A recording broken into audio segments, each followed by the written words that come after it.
Hey, what's going on, everyone? Welcome to Screen This, Big Brother 17, episode 25, brought to you by Morty's TV. Head on over to mortystv.com/bb for a live feed summary, and you can get real-time live feed updates at facebook.com/Morty's TV and on Twitter at Morty's TV. You know who I am. I'm Chris, and I'm ready to talk about Big Brother. So, Wednesday's episode, meh. I'm sure you all felt the same way. Basically, what goes down is the episode kicks off with Liz saying that, she can still make a big move because this is, of course, the nomination ceremony that we saw on Sunday. So this is a little bit of what happened after. And she's saying, I nominated Becky and John, and I can still make a big move and put Vanessa out. I can nominate her after the veto ceremony, but you know what? I'm going to save my feelings towards that move specifically all the way to the end, because you really got to wait till this episode ends for it to really all make sense. Now, Vanessa's consoling John and saying he won't go home. She's basically doing this because the way their conversation, if you listened or watched on Sunday's episode, Vanessa and John had a little bit of a rough conversation. So now Vanessa kind of wants to clear the air there again. It seems like they're always clearing the air. The last time happened with Clay, Vanessa, and John. Now it was just Vanessa and John. So anyway, she's just trying to, make everything okay. And the conversation basically just ends right away because John's like, yeah, I'm going to take a nap.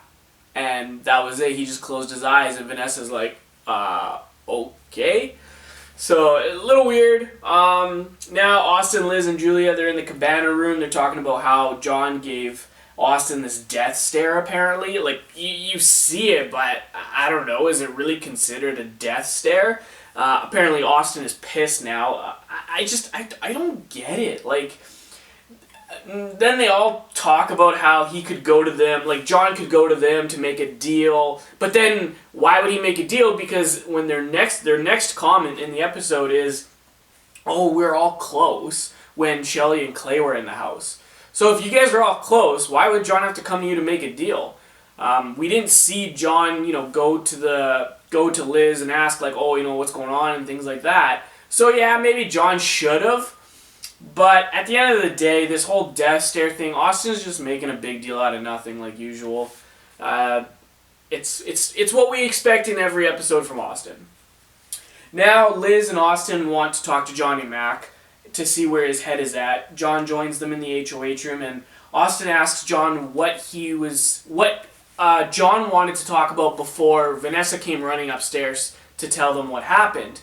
And John was like, oh, Vanessa just told me that the reason why she came up was to make sure that I was safe. And Austin, he's laying down in his bed, and all of a sudden, as soon as he hears this, he just, perks right up, and he's like, what? Are you kidding me? It's like, what is wrong with you, Austin? Let's get something straight here. Vanessa and John, while they are trying to work things out, which kind of seems like it's never going to work because John doesn't like Vanessa, but they're not close. They're not working together.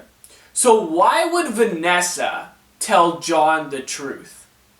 I get that maybe Austin's trying to pull an act because John's in there. They're trying to work John and they're trying to work Vanessa. They're trying to see if they can work with John and maybe cut Vanessa. I get it, but it's just, I don't know. For me, it's just totally unnecessary. And this whole, I know a lot of people, when I'm on Facebook and Twitter, a lot of people rip into Austin. So I am not the only one that feels this way. Thank God. Because I can't stand this guy anymore. Anyway, so now John tells Liz and Austin that he doesn't like Vanessa and he wants to go after her. So now they know where John's head is at. And it's a good thing, because they've been thinking about cutting Vanessa as well. So if John wants to go after her, then at least they know that for sure. And of course now Liz thinks that they can work with John, and Liz says that they're on to Vanessa. Right. Yeah, Like, you guys are always talk, and then you don't do anything. Let's see what happens at the end of this episode. Now for the veto competition, Liz picked Austin as house guest choice, and then Meg and Steve are the other two players competing for the veto competition. And then John and Becky are in the washroom. John says the only way they both stay is if she wins the veto, but she says she's a one-hit wonder. Well, that's the confidence you need heading into a competition. And one of my favorite veto competitions, OTEV, was played in tonight's episode. I love that competition. The theme behind it was this whole rock and roll kind of thing.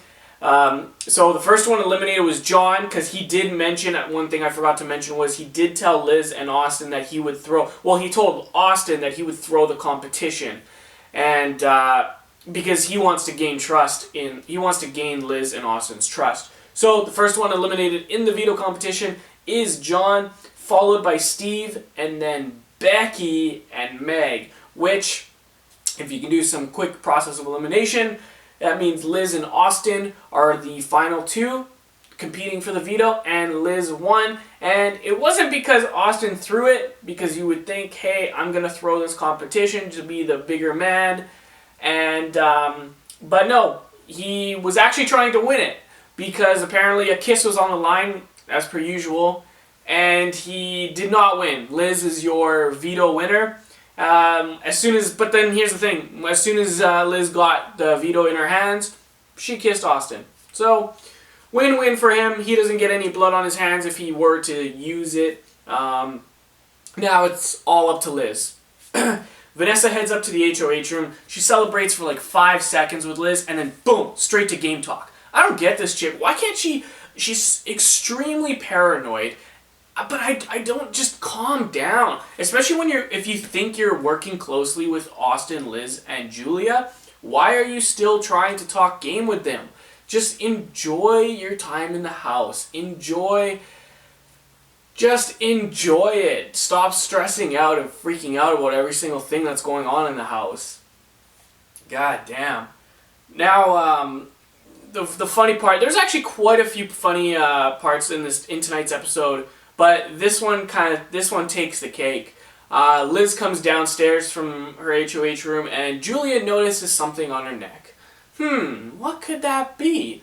And by inspecting it a little closer, it's actually a hickey. Oh my god. So, I'm kind of torn on this whole thing. Well, I'm not necessarily torn. I just think it's funny because a lot of people think it's really gross. I remember when it got posted on Morty's Facebook page. And a lot of people were like, ew, that's disgusting, blah, blah, blah. And then I'm kind of thinking like, well, you know, I'm sure we all did it when we were younger, like in high school and stuff, which is Julia's comment. It was like, she was saying that she hasn't had one since middle school. So I guess I kind of get it from, as you know, we're all adults and grown up, that hickeys aren't something that grown-ups do. But I just find it funny when everyone thinks it's like so disgusting when we kind of used to do it. I don't know. Is there really a big deal? Tweet me at Mr. Screen This. Now Vanessa is in the hammock and she's crying. Great. What now? She's feeling lonely. Steve was there and he said he would play chess with her. And as he's leaving, Liz shows up and she's asking why Vanessa is crying. Vanessa says that Austin isn't talking to her. She feels like the fourth wheel in the group and has this weird feeling that Liz is mad at her. Well, either Liz, Julia, and Austin are terrible at faking a friendship, or Vanessa has some crazy superpower where her feelings are always right, because she's right on every single level. So maybe I was gonna say I'm kind of leaning towards Liz, Austin, and Julia being terrible at faking a friendship, obviously, because there's no such thing as superpowers, right? Anyway, Liz, Julia, and Austin, they're in the HOH room. They're scared of Vanessa. Liz brings up this whole conversation of Vanessa crying to Julia and Austin.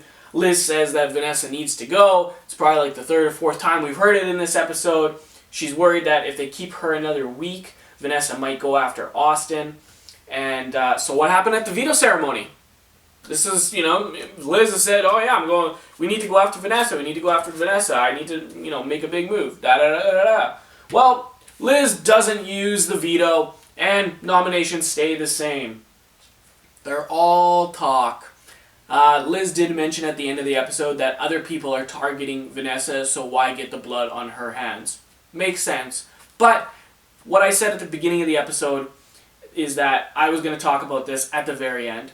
And this is my whole take on it. And I think if anyone thinks differently, it doesn't make any sense whatsoever.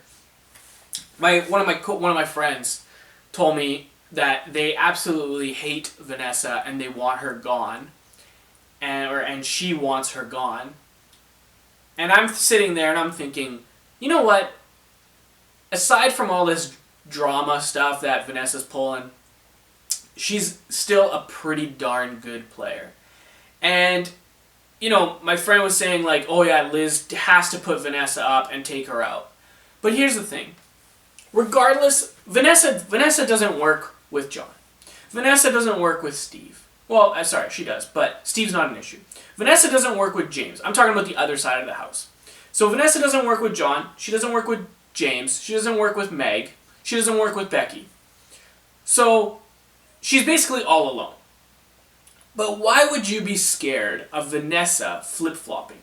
She would never do that. There's no reason for her to flip-flop because she doesn't like those other people on the other side of the house. So, essentially, what you are doing is you have Julia, Austin, and Liz. That's 3 people. Then you have Meg, Becky, and James. Maybe John. John's kind of in the middle here. But you got 3 versus 3 right now. Then you have Steve and John in the middle. Steve is technically working with Austin, Liz, and Julia. So let's put him on that side. You've got 4. You still got 3 here. John might want to work with Liz, Austin, and Julia, but not Vanessa.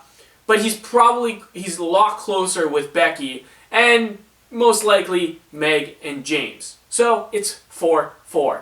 You've got Vanessa in the middle. Why, in God's green earth, would you take out an ally and then make it 4-4? It makes absolutely no sense whatsoever. So if anyone thinks that Liz should take out Vanessa, it makes no sense for Liz's gameplay, Austin's gameplay, or Julia's gameplay. It makes absolutely no sense whatsoever. If you can't see it, it's because you hate Vanessa so much that you won't accept it. But really, at the end of the day, this is exactly how it plays out. And it's just common sense. This is the game of Big Brother. It's all about the numbers. So they need Vanessa on their side, even at least next week as well. Because you'll have 5 on one side, and Becky or John will go home. It'll probably be Becky. So then they'll have 4 on that side. They'll have 3 on that side. It'll be Meg, James, and John. And you've got 5 on this side. If they win, one of the 5 wins HOH, James, Meg, or John will be going home next week. And then it's 5 versus 2. Then you attack Vanessa. To me, it's just common sense. You guys really need to forget about your hatred of Vanessa, but that's the way it is, and like I said, you can't deny it. You really can't. It just makes perfect game sense. And that wraps up episode 25. I hope you enjoyed my little rant there at the end, but I also hope you enjoyed my recap. Make sure to subscribe on iTunes for my podcast, and if you want my video format of this podcast, make sure you subscribe on YouTube at Mr. Screen This. There's no at because this isn't Twitter, but you can tweet me at Mr. Screen This. But my YouTube is, of course, youtube.com/Mr. Screen This. So, until next time, I'm Chris, and I'm out.